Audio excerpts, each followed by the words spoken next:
كنقول لها شنو كنتي كديري في الصالون هاد المده كامله؟ كتقول لي كيما بقيت مجمعه مع البنات قنطت. وبقات الحال على هكاك. وانا ما كنتش ولد الحرام، ما بغيتش نطلقها، ما بغيتش ندير معها حتى شي حاجه خايبه، ولكن بزاف تقهرت. وليت لقيت الحل راسي، وليت كنجي بالعشيه من الخدمه، ومعانا خدام في شركه خاصه يعني ماشي ديال الدوله. بعض المرات كنخرج حتى ل 9 الليل فوق ما ساليت خدمتي، وداك الشيء صعيب. الكونطابيليتي كتوجع في الراس. وكنت كنجي كنحيد حوايجي، كنشمر على دراعي وكنسيق الدار، نجمع الزبل حاشاكم، نطوي الحوايج، نقاد بيت نعاس، نصبن الحوايج ونشرهم، نمسح الغبره، ندير كل شيء، نغسل الولاد، نبدل ليهم. صافي كنت كنتهد، كنعيا. ما حيلتي الخدمه في الزنقه في برا، ما حيلتي الخدمه في الدار. كنت مشيت على هذيك الحال. صحابي في الخدمه ولاو لاحظوا فيا انني وليت كنجي مرهق وعيان، ولاو يديا فيهم الحروق حيت كنت كنطيب وانا ما كنتش مولف بالطياب. كنطيب في الفران وكانت عندي ديك الضرابه ديال الفران في يديا. المهم عييت من هذيك الحال، ما نقدرش نكون خدام هنا وهنا. اقترحت عليها جميع الحلول. قلت لها تمشي تجلس مع امي واحد الايام، حيت امي انا فاش عاودت لها المشكل قالت لي جيبها ليا ولدي تجلس معايا شي ايام، انا نعلمها الحداقه، نعلمها دير هادي، نعلمها الطيب، نعلمها تشقى حتى تولي مزيان. هي ما كانتش كتحمل امي، ما بغيتش انا نبزز عليها شي حاجه اللي ما بغاتهاش. لقينا لها حل اخر. قالت لي امي غير جيبها، انا غنعرفها على سعاد. سعاد هي واحد جارة امي حادقه بزاف كيتضرب بها المثل، تبارك الله عليها، ماضيه من جوج جوايه يا طياب.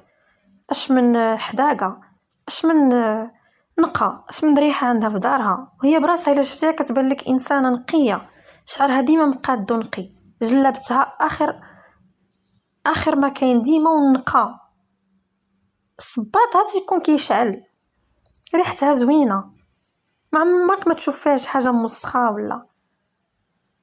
وهاد سعاد كانت مطلقه، وكان عندها وليد صغير كيقرا في التحضيري، وعندها 39 عام، كبر مني انا وكبر من مراتي. انا كانت عندي غير 33 عام. هي هذيك ولات كندي مراتي عند امي، امي كتجيب سعاد للدار، كيتلاقاو نهار بعد نهار حتى ولات صاحبه امي اللي هي سعاد تعرفت على مراتي، ولاو صحابات. ولات مراتي كتمشي عند سعاد، وسعاد كتجي عند مراتي. بقات الحال هكاك تقريبا، مشات مده. انا مازال كنسيق كنطيب، انا اللي كندير كلشي في الدار، وليت كنتعصب. المهم مراتي بدا كيبان فيها شويه ديال الضوء، ولات كتجي كتمسح الزاج، وانا ما عمري شفتها مسحات الزاج. كتجي كتسيق، كتحاول تطيب، كتجمع الحوايج، ولكن كان كيغلبها الشغل. مثلا ملي كتبغي تسيق كيبقى يهرب لها الماء هنا، يدخل لها تحت السدادر، يقيس لها الزربيه، كتكبر ما بزاف. ما كانتش كتعرف الحداقه شي حاجه مهمه في البنت، مهما كانت، مهما قرات، وتكون بنت شكون ما بغات تكون. الحداقه جزء من الانوثه ديالها وجزء من شخصيتها. كنهضر على الفتاه المغربيه، واخا تكون لاباس عليها، واخا تجيب خدامه، ولكن خصها يكون فيها داك الحس ديال الحداقه والتاويل.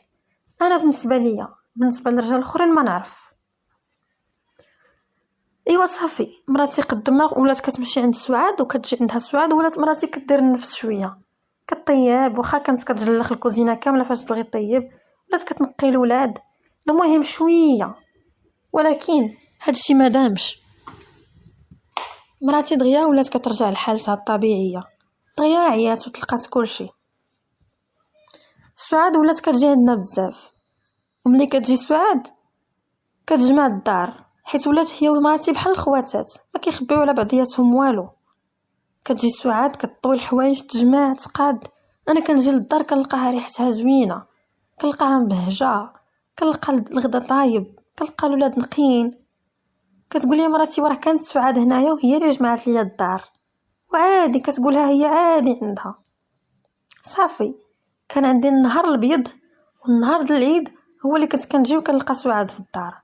حيت كتكون جمعات كلشي، وكنجي للدار بحال اي راجل عنده مرا حادقه، كنلقى غدايا طايب، عشايا طايب، كنلقى كلشي نقي، حوايج مطويين، تبارك الله عليها. سعاد كانت كتجلس عندنا ساعتين ولا 3 السوايع كتجمع الدار كامله كتقلبها.